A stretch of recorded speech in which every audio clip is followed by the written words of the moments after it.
ಬಸವಣ್ಣನವರು ಕನ್ನಡ ನಾಡಿನ ಪುಣ್ಯ ಭೂಮಿಯಾಗಿರುವ ವಿಜಯಪುರ ಜಿಲ್ಲೆಯ ಭಾಗ್ಯವಾಡಿಯ ಭಾಗ್ಯರವಿಯಾಗಿ ಮಾದರಸ ಮಾದಲಾಂಬಿಕ ತಾಯಿಯವರ ಪುಣ್ಯ ಗರ್ಭದಿಂದ ಅವತರಿಸಿ ಬಂದವರು ಜಗಜ್ಯೋತಿ ಭಕ್ತಿ ಭಂಡಾರಿ ವಿಶ್ವಗುರು ಬಸವಣ್ಣನವರು. ಅಣ್ಣನವರು ಹೇಳುತ್ತಾರೆ, ವನದ ಕೋಗಿಲೆ ಮನೆಗೆ ಬಂದರೆ, ವನದಲ್ಲಿ ಇರುವಂಥ ಕೋಗಿಲೆ, ಮಾಮರದಲ್ಲಿ ಇರುವಂಥ ಕೋಗಿಲೆ, ತೋಟದಲ್ಲಿ ಇರುವಂತಹ ಕೋಗಿಲೆ, ನಿಸರ್ಗದ ಮಧ್ಯದಲ್ಲಿ ಆನಂದವಾಗಿ ಕೂಗುತ್ತಾ ಇರುವಂಥ ಕೋಗಿಲೆ, ಆ ಕೋಗಿಲೆಯನ್ನು ಹಿಡಿದು ಮನೆಗೆ ತಂದರೆ ಅದು ತನ್ನ ವನವ ನೆನೆಯದೆ ಮಾಡ್ಬುದೇ. ಆ ಕೋಗಿಲೆಯನ್ನ ನೀವು ಮನೆಗೆ ತೆಗೆದುಕೊಂಡು ಬಂದರೂ ಕೂಡ ಅದು ಏನನ್ನ ನೆನೆಯುತ್ತದೆ? ತನ್ನ ವನವನ್ನೇ ನೆನೆಯುತ್ತದೆ. ಮಲೆಯ ಗಜವು ಅಂದರೆ, ಮಲೆ ಅಂದರೆ ಗುಡ್ಡ ಅಂತ, ಬೆಟ್ಟ ಅಂತ. ಆ ಬೆಟ್ಟದಲ್ಲಿ ಇರುವಂತಹ ಆನೆಯನ್ನ, ಗಜವನ್ನ ನಾವು ಊರೊಳಗೆ ಕರ್ಕೊಂಡು ಬಂದರೆ, ಮನೆಗೆ ಕರ್ಕೊಂಡು ಬಂದು ಕಟ್ಟಿದರೂ ಕೂಡ ಅದು ಏನನ್ನ ನೆನಪು ಮಾಡ್ಕೊಳ್ತದಂದ್ರೆ ತನ್ನ ಮಲೆಯನ್ನ, ತನ್ನ ಬೆಟ್ಟವನ್ನ, ತನ್ನ ಸ್ಥಾನವನ್ನ ನೆನಪು ಮಾಡಿಕೊಳ್ಳುತ್ತದೆ. ಕೂಡಲ ಸಂಗನ ಶರಣರು ಮರ್ತ್ಯಕ್ಕೆ ಬಂದರೆ, ಕೂಡಲ ಸಂಗನ ಶರಣರು ಏನು ಸಿದ್ಧ ಬಸವೇಶ್ವರರಿದ್ದಾರಲ್ಲ, ಮಹಾದಾಸೋಹಿ ಕಲಬುರಗಿ ಶರಣ ಬಸವೇಶ್ವರರಿದ್ದಾರಲ್ಲ, ಮಹಾಜ್ಞಾನಿಯಾಗಿರುವಂಥ ಕಡ್ಕೋಳದ ಮಡಿವಾಳೇಶ್ವರರಿದ್ದಾರಲ್ಲ, ಹಾನಗಲ್ಲ ಗುರುಕುಮಾರ ಮಹಾಶಿವಯೋಗಿಗಳವರಿದ್ದಾರಲ್ಲ, ಗುಡ್ಡಾಪುರದ ವರದಾನೇಶ್ವರಿ ಅಮ್ಮನವರು ಇದ್ದಾರಲ್ಲ, ಅಬ್ಬೆ ತುಮಕೂರಿನ ವಿಶ್ವಾರಾಧ್ಯರಿದ್ದಾರಲ್ಲ, ಈ ಎಲ್ಲ ಮಹಾನುಭಾವಿಗಳು ಮಹಾತ್ಮರು ಕೂಡಲ ಸಂಗನ ಶರಣರು ಅಂತ ಕರೀತಾರೆ ಅವ್ರನ್ನ. ಅವರು ಕೈಲಾಸದಿಂದ, ಶಿವನ ಲೋಕದಿಂದ ಭೂಮಿಗೆ ಬಂದರು. ಮಹಾನುಭಾವಿಗಳು ಭೂಮಿಗೆ ಬಂದರೂ ಕೂಡ ಪರಮೇಶ್ವರನ ಸ್ವರೂಪಿಗಳಾಗಿರುವಂಥ, ಶಿವನ ಸ್ವರೂಪಿಗಳಾಗಿರುವಂಥ ಮಹಾತ್ಮರು ಭೂಮಿಗೆ ಬಂದರೂ ಸಹಿತ ಅವರು ತಮ್ಮ ಉದ್ದೇಶವನ್ನ, ತಮ್ಮ ಕಾರಣವನ್ನು ಮರೆಯುವುದಿಲ್ಲ. ಅವರು ನಾವೆಲ್ಲ ಮರಿತೇವೆ, ಅವರು ಮರೆಯುವುದಿಲ್ಲ. ಪೂಜ್ಯರಾಗಿರುವಂತಹ ಶಂಕರರಾಜ ಭಾನುಮತಿಯವರು ಶಿವಕಂಚಿಯ ಪಟ್ಟಣದಲ್ಲಿ ಅರಮನೆಯಲ್ಲಿ ಆನಂದವಾಗಿ ಇದ್ದಾರೆ. ತಮ್ಮ ಏಕಮಾತ್ರ ಸುಪುತ್ರನಾಗಿರುವಂಥ ಬಸವಣ್ಣ, ಬಾಲಬಸವಯ್ಯನವರು ಸುರಲೋಕದಿಂದ ಪಿತಾಮಹರನ್ನು ಭೂಮಿಗೆ ಕರೆದುಕೊಂಡು ಬಂದು ಅವರಿಗೆ ಪ್ರಸಾದವನ್ನು ಮಾಡಿಸಿ, ಕಾಣಿಕೆಯನ್ನು ಅರ್ಪಿಸಿ, ಅವರಿಗೆ ಸತ್ಕರಿಸಿ ಕಳಿಸಿರುವುದನ್ನು ಕಂಡು ಆನಂದಪಟ್ಟರು. ಈ ಆನಂದವನ್ನು ಪಡುವಂತಹ ಸಮಯದಲ್ಲಿಯೇ ಬಾಲಬಸವಣ್ಣನವರು, ಸಿದ್ಧ ಬಸವೇಶ್ವರರು, ಅವರು ಒಂದು ಕ್ಷಣ ಆಲೋಚನೆಯಲ್ಲಿ ಮಗ್ನರಾದರು. ಈ ಕಾರ್ಯ ಎಲ್ಲವೂ ಕೂಡ ಮುಗಿದಿದೆ. ಊರಿನ ತುಂಬ ಜನರೆಲ್ಲರೂ ಕೂಡ ಸಿದ್ಧ ಬಸವೇಶ್ವರರ ಮಹಿಮೆಯನ್ನ, ಬಾಲಬಸವಣ್ಣನವರ ಮಹಿಮೆಯನ್ನು ಕುರಿತು ಮಾತನಾಡುವಾಗಲೇ 10-12 ವರ್ಷಗಳು ತುಂಬಿರುವಂಥ ಬಾಲಬಸವಣ್ಣನವರು ಯೋಚನೆಯನ್ನು ಮಾಡುತ್ತಾರೆ. ನಾನು ಈ ಭೂಮಿಗೆ ಬಂದಿರುವುದು ಸಂಸಾರದಲ್ಲಿ ಇರುವುದಕ್ಕಾಗಿ ಅಲ್ಲ. ನಾನು ಈ ಭೂಮಿಗೆ ಬಂದಿರುವುದು ತಂದೆ ತಾಯಿ ಬಂಧು ಬಳಗವನ್ನ ಕಟ್ಟಿಕೊಂಡು ಕೇವಲ ಒಂದು ಗ್ರಾಮಕ್ಕೆ, ಒಂದು ಪ್ರದೇಶಕ್ಕೆ, ಒಂದು ಪ್ರಾಂತಕ್ಕೆ, ಒಂದು ರಾಜ್ಯಕ್ಕೆ ನಾನು ಸೀಮಿತವಾಗಿ ಕುಳಿತುಕೊಳ್ಳುವುದಕ್ಕಾಗಿ ಬಂದವನಲ್ಲ. ಈ ಲೋಕದಲ್ಲಿ ಇರುವಂಥ ಭಕ್ತರನ್ನು ಉದ್ಧರಿಸುವುದಕ್ಕಾಗಿ, ಈ ಲೋಕದಲ್ಲಿರುವಂಥ ಭಕ್ತರನ್ನು ಪಾವನಗೊಳಿಸುವುದಕ್ಕಾಗಿ, ಈ ಲೋಕದಲ್ಲಿ ಇರುವಂತಹ ಭಕ್ತರಿಗೆ ಅಂಟಿಕೊಂಡಿರುವಂತಹ ಸಂಸಾರದ ಮೋಹವನ್ನು ಬಿಡಿಸುವುದಕ್ಕಾಗಿ ನಾನು ಈ ಭೂಮಿಗೆ ಬಂದಿದ್ದೇನೆ. ನಮಗೆ ಸಂಸಾರ ಎಷ್ಟು ದಿನ ಆದರೂ ಮುಗಿಯೋದಿಲ್ಲರಿ. ನಮಗೆ ಯಾರು ಮುಗಿಸ್ಯಾರಿ ಸಂಸಾರನ? ಯಾರಾದರೂ ಮುಗಿಸ್ಯಾರನ್ರಿ ಸಂಸಾರ? ಎಷ್ಟು ವರ್ಷದಿಂದ ನೀವು ಪುರಾಣ ಕೇಳಕತ್ತೀರಿ? ಯಾರಿಗಾದರೂ ಸಂಸಾರ ಸಾಕಂತ ಅನಿಸಿದೇನ್ರಿ? ಇಲ್ಲಪ್ಪ, ಭಾಳ ವರ್ಷದಿಂದ ಪುರಾಣ ಕೇಳಕತ್ತೀವಿ, ನಾನಿ ಅನ್ನುವಂಥ ಪುರಾಣಿಕರು ಬಂದು ಹೇಳಿಂದ ನಮಗೆ ಸಿದ್ಧ ಬಸವೇಶ್ವರನ ಮಹಿಮಾ ತಿಳಿದದ. ಬಾಲ್ಯಾವಸ್ಥೆಯೊಳಗೆ ಗೊತ್ತಾಗಲಿಲ್ಲ, ಇನ್ನು ಮುಪ್ಪಾವಸ್ಥೆಯೊಳಗಾದರೂ ಸಂಸಾರ ಬಿಡೋಣ ತಿಳ್ಕೊಂಡು ಯಾರಾದ್ರೂ ಮುಂದಾಗ್ಯಾರನ್ರಿ? ಸುಮ್ಮ ಕೇಳುವುದಪ್ಪ. ಅಂಥ ಸಂಸಾರನ ಸಿದ್ಧ ಬಸವೇಶ್ವರರು ಬಾಲ್ಯಾವಸ್ಥೆಯೊಳಗನ ಕೂತ್ಕೊಂಡು ಆಲೋಚನೆಯನ್ನು ಮಾಡ್ತಾ ಇದ್ದಾರೆ. ಇಂಥ ಸಂಸಾರದಲ್ಲಿ ನಾನು ಇರುವುದಕ್ಕಾಗಿ ಬಂದವನಲ್ಲ. ಶಂಕರ ರಾಜರು ಇರುವಂಥ ಅರಮನೆಗೆ ಅರಸನಾಗುವುದಕ್ಕಾಗಿ ಬಂದಿಲ್ಲ. ಅವಿರಳ ಜ್ಞಾನಿಯಾಗಿರುವಂಥ ಅಲ್ಲಮ ಪ್ರಭುದೇವರ ದಾರಿಯಲ್ಲಿ ನಡೆಯುವುದಕ್ಕಾಗಿ ನಾನು ಬಂದವನು ಅಂತ ಸಿದ್ಧ ಬಸವೇಶ್ವರರು ಯೋಚನೆಯನ್ನು ಮಾಡಿದ್ದಾರೆ. ಮಹಾಜ್ಞಾನಿಯಾಗಿರುವಂಥ ಬಲಿಷ್ಠ ಸನ್ಯಾಸಿಯಾಗಿರುವಂಥ ಅಲ್ಲಮ ಪ್ರಭುದೇವರ ದಾರಿಯಲ್ಲಿ ನಡೆಯುವುದಕ್ಕಾಗಿ ನಾನು ಬಂದವನು ಅಂದ್ರವರು. ಆಲೋಚನಾ ಮಗ್ನನಾಗಿ ಬಸವಣ್ಣನವರು ಕೂತ್ಕೊಂಡಿದ್ದಾರೆ. ಸ್ವಲ್ಪ ಸಮಯದ ನಂತರ ಅವರು ಬಂದರು. ಹೇಗೆ ಬಂದರು? ಮಹಾರಾಜನಾಗಿ ಯುವರಾಜನಾಗಿ ತೊಟ್ಕೊಂಡಿರುವಂತಹ ವೈಭವದ ಬಟ್ಟೆಗಳೆಲ್ಲವನ್ನೂ ಕೂಡ ಕಳಿಚಿಟ್ಟು ಜಂಗಮ ಲಾಂಛನವಾಗಿರುವಂಥ ಕಾವಿಯ ಬಟ್ಟೆಗಳನ್ನು ತೊಟ್ಟುಕೊಂಡು ಜಟಾಜೂಟಧಾರಿಯಾಗಿ ಕೊರಳಲ್ಲಿ ಲಿಂಗ, ಹಣೆಯ ಮೇಲೆ ವಿಭೂತಿ, ಕರಗಳಲ್ಲಿ ಯೋಗದಂಡವನ್ನು ಕಮಂಡಲವನ್ನು ತೆಗೆದುಕೊಂಡು ಪಾದಗಳಲ್ಲಿ ಆವುಗೆಯನ್ನು ಪಾದರಕ್ಷೆಗಳನ್ನು ಮೆಟ್ಟುಕೊಂಡು 12 ವರ್ಷ ತುಂಬಿರುವಂಥ ಬಾಲ ಬಸವಣ್ಣನವರು ತಂದೆ ತಾಯಿಗಳ ಎದುರಿಗೆ, ಮಹಾರಾಜ ಹಾಗೂ ಮಹಾರಾಣಿ ಎದುರಿಗೆ ಯೋಗಿಯ ಸ್ವರೂಪದಲ್ಲಿ, ಜಂಗಮನ ಸ್ವರೂಪದಲ್ಲಿ ಬಸವಣ್ಣನವರ ಆಗಮನವಾಯಿತು. ಜಂಗಮ ರೂಪವನ್ನು ಧರಿಸಿ ಬಂದಿರುವಂತಹ ಬಸವಣ್ಣನವರನ್ನು ನೋಡಿ ಒಂದು ಕ್ಷಣ ಭಾನುಮತಿಯವರಿಗೆ ದಿಗ್ಭ್ರಾಂತವಾಯಿತು. ನೋಡಿದರು, ಬಸವಾ, ಬಸವಣ್ಣ, ಬಸವೇಶ, ಏನಪ್ಪ ನಿನ್ನ ಈ ವೇಷ? ಏನಿದು ನಿನ್ನ ವೇಷ? ಆವಾಗ ಬಸವಣ್ಣನವರು ಹೇಳಿದರು, ಅಮ್ಮ, ಇದು ನನ್ನ ನಿಜವಾದ ಸ್ವರೂಪ ಅಂದ್ರವರು.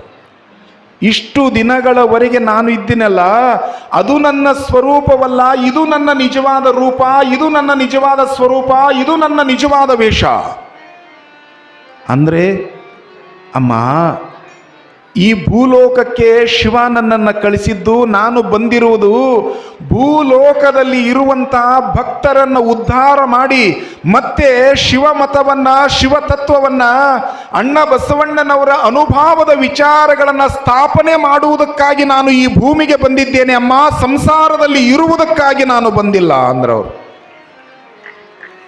ಸಂಸಾರದಲ್ಲಿ ಇರುವುದಕ್ಕಾಗಿ ನಾ ಬಂದಿಲ್ಲ. ಹಾಗಂದ್ರೆ ಅಮ್ಮ, ನನ್ನ ಗುರಿಯೇ ಬೇರೆ ಅಂದರೆ, ಇರುವಂಥವನು ಒಬ್ಬನೇ ಒಬ್ಬ ಮಗ, ನೀನು ಇದ್ದೊಬ್ಬ ಮಗ ಸನ್ಯಾಸಿಯಾಗಿ ಸ್ವಾಮಿಯಾಗಿ ಲೋಕ ಸಂಚಾರವನ್ನು ಮಾಡಿಕೊಂಡು ಹೋಗ್ತೀನಿ ಅಂದರೆ ಏನಪ್ಪ ಇದು? ಇದ್ದೊಬ್ಬ ಮಗ ನೀನು ಮದುವೆಯಾಗಿ ಮಕ್ಕಳನ್ನು ಪಡೆದುಕೊಂಡು ನಮಗೆ ಮಕ್ಕಳನ್ನು ಕೊಡ್ತಾನೆ, ನಾವು ಮೊಮ್ಮಕ್ಕಳನ್ನು ಎತ್ತಿಕೊಂಡು ಅರಮನೆಯ ತುಂಬ ಓಡಾಡಬಹುದು ಅಂತಿಕೊಂಡು ಕನಸನ್ನು ಕಾಣ್ಕೋತ ನಾ ಕೂತೀನಪ್ಪ ಅಂದ್ಲ ತಾಯಿ. ಅಮ್ಮ, ನನ್ನನ್ನು ಕ್ಷಮಿಸು. ಈ ಸಂಸಾರದ ಮೋಹದಲ್ಲಿ ಬಲೆಯಲ್ಲಿ ಬೀಳುವುದಕ್ಕಾಗಿ ನಾನು ಬಂದವನಲ್ಲ. ಈ ಸಂಸಾರವನ್ನು ತ್ಯಾಗ ಮಾಡಿ, ಈ ಕ್ಲೇಶ ಸಂಸ್ಕೃತಿಯನ್ನು ತ್ಯಾಗ ಮಾಡಿ ನಾನು ಪರಮಾತ್ಮನ ಸಾಕ್ಷಾತ್ಕಾರವನ್ನು ಮಾಡಿಕೊಂಡು ಪರಮೇಶ್ವರನ ತತ್ವವನ್ನು ತಿಳಿಸುವುದಕ್ಕಾಗಿ ಭೂಮಿಗೆ ಬಂದಿದ್ದೇನಮ್ಮ. ನನ್ನ ಗುರಿ ಲೋಕೋದ್ಧಾರ. 12 ವರ್ಷದ ಮಗ ಹೇಳಿದ್ನಂತ, ನನ್ನ ಗುರಿ ಲೋಕೋದ್ಧಾರ. ಎಲ್ಲಿ ಎಲ್ಲಿ ಎಲ್ಲಿ ನನ್ನ ಭಕ್ತರು ಇರುತ್ತಾರೆಯೋ ಅವರನ್ನು ಹುಡುಕಿಕೊಂಡು ಹೋಗಬೇಕು. ಹಾಗಾದರೆ ನಮ್ಮ ಗತಿ ಏನಪ್ಪ?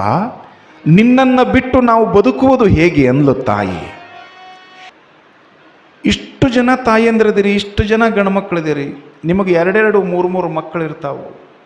ಒಂದು ಮಗುವನ್ನಾದರೂ ಸಮಾಜದ ಸೇವೆ ಮಾಡಕ್ಕೆ, ಸಿದ್ಧ ಬಸವೇಶ್ವರನ ಸೇವಾ ಮಾಡಕ್ಕೆ ನೀನೊಬ್ಬ ಬ್ರಹ್ಮಚಾರಿಯಾಗಿ ಸನ್ಯಾಸಿಯಾಗಿ ಸಿದ್ಧ ಬಸವೇಶ್ವರನ ದೇವಾಲಯದಾಗ ಇರೋಂತ ಬಿಡ್ರಿ ನೋಡೋಣ. ಬಿಡ್ತೀರೇನ್ರಿ ಅವರು? ಯಾರಿಗೂ ಒಪ್ಪಿಗಿಲ್ಲ.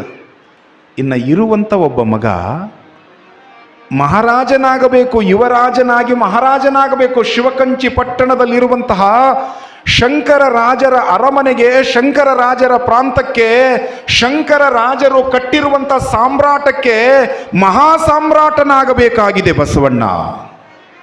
ಬೇರೆ ಮಗ ಇಲ್ಲ, ಮತ್ತೊಬ್ಬ ಮಗು ಇಲ್ಲ.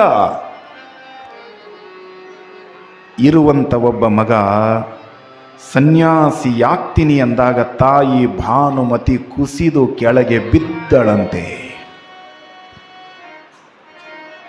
ನಮ್ಮನ್ನು ಬಿಟ್ಟು ಹೋದರೆ ನಮ್ಮ ಗತಿ ಏನು? ಅವಾಗ ಬಸವಣ್ಣನವರಂದರು, ಅಮ್ಮ ಅಳಬೇಡ, ತಾಯಿ ಕಣ್ಣೀರನ್ನು ಸುರಿಸಬೇಡ. ಯಾರು ಹೇಳಿದ್ರಮ್ಮ ನಾನು ನಿನ್ನನ್ನು ಬಿಟ್ಟು ಹೋಗ್ತಾ ಇದ್ದೇನೆ ಅಂತ ತಿಳ್ಕೊಂಡು? ಯಾರು ಹೇಳಿದರು ತಾಯಿ? ನಾನು ನಿನ್ನನ್ನು ಬಿಟ್ಟು ಹೋಗುತ್ತಿಲ್ಲ. ನಿನ್ನ ಮನ ಭಾವಗಳಲ್ಲಿ ನಾನು ಶಾಶ್ವತವಾಗಿ ಇರುವೆ ಅಮ್ಮ. ನೀನು ಬಸವ ಅಂತ ತಿಳ್ಕೊಂಡು ಭಕ್ತಿಯಿಂದ ಕರೆದರೆ ಆ ಕ್ಷಣವೇ ಪ್ರತ್ಯಕ್ಷನಾಗಿ ನಿನಗೆ ದರ್ಶನವನ್ನು ನೀಡುವೆ ತಾಯಿ ಅಂತಾರೆ ಸಿದ್ಧ ಬಸವೇಶ್ವರರು. ನೀನು ಕರೆದ್ರೆ ಸಾಕು. ಯಾರು ಕರೆದ್ರೆ? ಯಾರ್ರೀ? ಭಾನುಮತಿ ಅಲ್ಲ, ನೀವು. ಈಗೆಲ್ಲದಾಳ ಭಾನುಮತಿ? ಈಗ ನೀವ ಭಾನುಮತಿ. ನೀವು ಭಕ್ತಿಯಿಂದ ಕರೆದ್ರೆ ಯಾರು ಸಾಕ್ಷಾತ್ಕಾರ ಆಗ್ತಾರ್ರಿ? ಸಿದ್ಧ ಬಸವೇಶ್ವರ. ಭಾನುಮತಿಯವರು ಕೇಳಿದರು, ಏನು ನಿನ್ನ ಈ ವೇಷ? ಏನಪ್ಪ ಇದು ನಿನ್ನ ಅವತಾರ? ಯಾವ ಕಡೆಗೆ ನಿನ್ನ ಪ್ರಯಾಣ ಅಂತ ಕೇಳಿದರು. ಅಮ್ಮ, ನನ್ನ ಭಕ್ತರನ್ನು ಪ್ರತ್ಯಕ್ಷ ಕಂಡು ಅವರನ್ನು ಉದ್ಧರಿಸುವುದಕ್ಕಾಗಿ ನಾನು ಹೋಗ್ತಾ ಇದ್ದೇನೆ. ಜಂಗಮ ವೇಷವನ್ನು ತೊಟ್ಟುಕೊಂಡು ನಾನು ಹೋಗ್ತಾ ಇದ್ದೇನೆ. ತಾಯಿಯ ಪಾದವನ್ನು ಗಟ್ಟಿಯಾಗಿ ಹಿಡಿದು ಅಮ್ಮನ ಚರಣಗಳಿಗೆ ಭಕ್ತಿಯಿಂದ ನಮಿಸಿ, ಅಮ್ಮ ನೀನು ಪ್ರೀತಿಯಿಂದ ನನ್ನನ್ನು ಇಲ್ಲಿಂದ ಬೀಳ್ಕೊಡು ತಾಯಿ. ತಾಯಿಯ ಕಣ್ಣೊಳಗ ನೀರು ಬಂತು. ಹೇಗೆ ನಿನ್ನ ಕಳಿಸ್ಲಪ್ಪ? ಇಷ್ಟು ಪ್ರೀತಿಯಿಂದ ಮಾತಾಡುವಂಥ ಮಗುವನ್ನು ಮರೆತು ನಾನು ಬದುಕುವುದು ಹೇಗೆ ಮಾಡೋದಪ್ಪ? ನಿನಗಂತೂ ವೈರಾಗ್ಯ ಬಂದಿದೆ, ಲೋಕದ ಉದ್ಧಾರವನ್ನು ಮಾಡಬೇಕು ಅಂತ ತಿಳ್ಕೊಂಡು ನೀನು ಹೊರಟಿದ್ಯಾ. ನಿನಗೋಸ್ಕರ ಸಾವಿರಾರು ಜೀವಿಗಳು ಲೋಕದಲ್ಲಿ ಕಾಯುತ್ತಲಿದ್ದಾರೆ. ಅವರನ್ನು ಉದ್ಧರಿಸಬೇಕು, ಅವರನ್ನು ಶಿವಲೋಕಕ್ಕೆ ಕಳಿಸ್ಬೇಕು ಅಂತ ತಿಳ್ಕೊಂಡು ನೀನು ಸಿದ್ಧನಾಗಿದ್ದೀಯಾ ಬಸವ. ಆದರೆ ನಾನು ಹಡೆದ ತಾಯಿ, ನಾನು 9 ತಿಂಗಳವರೆಗೂ ನಿನ್ನನ್ನು ಗರ್ಭದಲ್ಲಿಟ್ಟುಕೊಂಡು ನನ್ನ ರಕ್ತವನ್ನು, ನನ್ನ ಕರುಳನ್ನು ಹಂಚಿಕೊಂಡು ಜನ್ಮ ಕೊಟ್ಟಿರುವ ತಾಯಿ ನಾನು. ಅಷ್ಟು ಸುಲಭವಾಗಿ ನಿನ್ನನ್ನು ಕಳಿಸೋದು ಹೇಗೆ ಮಗನೇ? ಅಮ್ಮ, ಈ ಬಸವ ಭಕ್ತರನ್ನು ಬಿಟ್ಟು ಬಾಳಲಾರನಮ್ಮ ಅಂದ್ರವರು. ನಾವು ಅರ್ಥ ಮಾಡ್ಕೋಬೇಕು. ಅವ್ರೇನಂದ್ರು ಸಿದ್ಧ ಬಸವೇಶ್ವರರು, ನಿನ್ನನ್ನು ಬೇಕಾದರೂ ಬಿಡ್ತೀನಿ, ಅಪ್ಪನನ್ನು ಬೇಕಾದರೂ ಬಿಡ್ತೇನೆ, ಅರಮನೆಯನ್ನು ಬಿಡ್ತೇನೆ, ಸಾಮ್ರಾಜ್ಯವನ್ನು ಬಿಡ್ತೇನೆ, ಈ ಲೋಕದಲ್ಲಿ ಇರುವಂಥ ನನ್ನ ಭಕ್ತರನ್ನು ಮಾತ್ರ ನಾನು ಬಿಟ್ಟು ಇರಲಾರೆ ಅಮ್ಮ ಅಂತಾರೆ ಸಿದ್ಧ ಬಸವೇಶ್ವರರು. ನಿಮ್ಮನ್ನು ಬಿಟ್ಟಿರಂಗಿಲ್ಲ ಅಂದ್ರೆ ಅವರು ನಿಮ್ಮ ಸಲುವಾಗಿ ಜನ್ಮ ನೀಡಿರುವಂಥ ತಾಯಿಯನ್ನ, ತಂದೆಯನ್ನ, ಅರಮನೆಯನ್ನ ತ್ಯಾಗ ಮಾಡುವುದಕ್ಕೆ ಸಿದ್ಧರಾಗಿದ್ದಾರೆ ಬಸವಣ್ಣನವರು. ಸಿದ್ಧರಾಗ್ಯಾರವರು ಅರಮನೆ ಬಿಡೋದಕ್ಕೆ. ಏನೆಲ್ಲ ಬಂಗಾರದ ಕಿರೀಟವನ್ನು, ಚಿನ್ನದ ಕಿರೀಟವನ್ನು ಹಾಕ್ಕೊಂಡು ರತ್ನ ಖಚಿತವಾಗಿರುವ ಸಿಂಹಾಸನದಲ್ಲಿ ಸಾವಿರಾರು ಜನ ಸೇವಕರಿಂದ ಸೇವೆಯನ್ನು ಮಾಡಿಸಿಕೊಳ್ಳಬೇಕಾಗಿರುವಂಥ ಯುವರಾಜ. ಯಾವಾಗ ಮನೆ ಬಿಟ್ರಿ ಅವರು ಅರಮನೆಯನ್ನು? 12 ವರ್ಷ ತುಂಬಿದಾಗ ನೋಡ್ರಿ. ನಮಗೆ ಹಣ್ಣು ವಯಸ್ಸಾದ್ರೂ ಇನ್ನೂ ಮನೆ ಬಿಡಕ್ಕೆ ತಯಾರಿಲ್ಲ. ಬಾಯಾಗ ಒಂದು ಹಲ್ಲು ಉಳ್ದಿಲ್ಲ, ಕಣ್ಣು ಕಾಣವಲು, ಕೂತ್ಕೊಂಡ್ರೆ ಹೇಳಕ್ಕೆ ಬರೋದಿಲ್ಲ, ಎದ್ರು ಕೂತ್ಕೊಳ್ಳಕ್ಕೆ ಬರೋದಿಲ್ಲ. ಆದರೂ ಇನ್ನು ಮನೆ ಬಿಡೋದಕ್ಕೆ ತಯಾರಿಲ್ಲ. ಬಸವಣ್ಣನವರು ಹೇಳುತ್ತಾರೆ, ನೆರೆ ಕೆನ್ನೆಗೆ ತೆರೆಗಲ್ಲಕ್ಕೆ ಶರೀರ ಗೂಡು ಹೋಗದ ಮುನ್ನ, ಹಲ್ಲು ಹೋಗಿ ಬೆನ್ನು ಬಾಗಿ ಅನ್ಯರಿಗೆ ಹಂಗಾಗದ ಮುನ್ನ, ಕಾಲ ಮೇಲೆ ಕೈಯನ್ನೂರಿ ಕೋಲು ಹಿಡಿಯದ ಮುನ್ನ, ಮುಪ್ಪಿಂದೊಪ್ಪಳಿಯದ ಮುನ್ನ, ಮೃತ್ಯು ಮುಟ್ಟದ ಮುನ್ನ ಪೂಜಿಸು ನಮ್ಮ ಕೂಡಲ ಸಂಗಮ ದೇವನ ಅಂದರು ಬಸವಣ್ಣನವರು. ಯಾವಾಗ್ರಿ? ನೆರೆ ಕೆನ್ನೆಗೆ ತೆರೆಗಲ್ಲಕ್ಕೆ ಶರೀರ ಗೂಡು ಹೋಗದ ಮುನ್ನ. ಅವತ್ತು ಹೇಳ್ಯಾರ ಅವರು. ಇವತ್ತು ನಾನು ನಿಮಗೆ ಹೇಳಕತ್ತೀನಿ ರೀ ಅಪ್ಪ, ದೈವ ಅಲ್ಲಿ ಕೂತಿರಲ್ಲ, ನೀವು ಯಾವಾಗ ಬರೋದ್ರಿ ಪುರಾಣ ಕೇಳಕ್ಕೆ? ಯಾವಾಗ ಬರೋದು? BP ಬರುವ ಮುನ್ನ, ಶುಗರ್ ಬರುವ ಮುನ್ನ, ಹಾರ್ಟ್ ಅಟ್ಯಾಕ್ ಆಗಿ ಹಾಸಿಗೆಯಾಗ ಹೋಗುವ ಮುನ್ನ, ಜೇವರಿಗಿಂದ ಗಾಡಿ ಮೇಲೆ ಬರುವಾಗ ಗಾಡಿ ಮೇಲಿಂದ ಕೆಳಗೆ ಬಿದ್ದು ಕಾಲು ಮುರಿದುಕೊಳ್ಳುವ ಮುನ್ನ, ಜೇಬನ್ಯಾಗಿರುವಂಥ ಹಣ ಖಾಲಿ ಆಗುವ ಮುನ್ನ, ಮನೆಯಾಗಿದ್ದು ಸೊಸೆ ನಿಮ್ಮನ್ನು ಬಡಿದು ಇಲ್ಲಿಗೆ ಕಳಿಸುವ ಮುನ್ನ ಬರಬೇಕು. ಹರಪೂಜೆ ಗುರು ಸೇವೆ ವರ ಪುಣ್ಯವಿಲ್ಲದೆ ಬರಿದೆ ಸುಖ ಭೋಗ ದೊರಕುವುದುಂಟೆ ಆತ್ಮ. ಹಣವಿದ್ದಾಗಲೇ ಸೇವೆ, ನೆಣವಿದ್ದಾಗಲೇ ಭಕ್ತಿ ಮಾಡಿ ಮುಕ್ತಿ ಪಡೆಯ ಆತ್ಮ. ಅಪ್ಪ ಅವರು ಬಂದರು, ಸಿದ್ಧ ಬಸವೇಶ್ವರರು. ಬಸವಣ್ಣನವರು ಯಾವಾಗ? 10-12 ವರ್ಷಗಳು ತುಂಬಿರುವಾಗ. ಅವ್ವ, ನಾನು ಭಕ್ತರನ್ನು ಬಿಟ್ಟು ಇರಲಾರೆ ಬದುಕಲಾರೆ ತಾಯಿ. ತಾಯಿಯ ಪಾದಗಳಿಗೆ ಭಕ್ತಿಯಿಂದ ನಮಸ್ಕಾರ ಮಾಡಿದರು. ಅಮ್ಮ ನಾನು ಹೋಗ್ತೇನೆ ಅಂದರು ಅವರು. ತಾಯಿಯ ಕಣ್ಣೊಳಗೆ ನೀರು ಬಂದಿತ್ತು. ಸಂತೋಷದಿಂದ ಬೀಳ್ಕೊಡು ತಾಯಿ, ನೀನು ಕರೆದಾಗಲೆಲ್ಲ ನಾನು ಬರುವೆ ಅಂದರು. ಅವರು ಅರಮನೆಯನ್ನು ಬಿಟ್ಟು, ತಾಯಿಯನ್ನು ಬಿಟ್ಟು, ತಂದೆಯನ್ನು ಬಿಟ್ಟು, ಹುಟ್ಟಿದ ಊರನ್ನು ಬಿಟ್ಟು ಬಸವೇಶ್ವರರು ಉತ್ತರ ದೇಶದತ್ತ ಮುಖ ಮಾಡಿ, ಅಂದರೆ ಉತ್ತರ ಅಂದರೆ ಇದೆ, ತಮಿಳುನಾಡು ನಮ್ಮಿಂದ ದಕ್ಷಿಣ ಭಾಗದಲ್ಲಿದೆ. ಉತ್ತರದ ಕಡೆಗೆ ಅವರು ಧರ್ಮ ಪ್ರಚಾರವನ್ನು ಮಾಡುವುದಕ್ಕಾಗಿ ಕರದಲ್ಲಿ ಯೋಗದಂಡವನ್ನು ಹಿಡಿದುಕೊಂಡು, ಕಮಂಡಲವನ್ನು ಹಿಡಿದುಕೊಂಡು ಓಂ ನಮಃ ಶಿವಾಯ ಪ್ರಣವ ಪಂಚಾಕ್ಷರ ಮಹಾಮಂತ್ರವನ್ನು ಜಪಿಸುತ್ತಾ ಶ್ರೀ ಶಿವಾಯ ನಮಸ್ತುಭ್ಯಂ, ಓಂ ನಮಃ ಶಿವಾಯ, ಶಂಭೋ ಶಂಕರ, ಹರ ಹರ ಮಹಾದೇವ್ ಅನ್ಕೋತ ಅರಮನೆಯನ್ನು ಬಿಟ್ಟು ಹೊರಟ್ಬಿಟ್ರು. ಮಹಾತ್ಮರು ಗೃಹವನ್ನು ತ್ಯಾಗ ಮಾಡ್ತಾರಂದರೆ ಅದು ಲೋಕೋದ್ಧಾರಕ್ಕಾಗಿ, ಲೋಕಕ್ಕೆ ಬೆಳಕನ್ನು ನೀಡುವುದಕ್ಕಾಗಿ.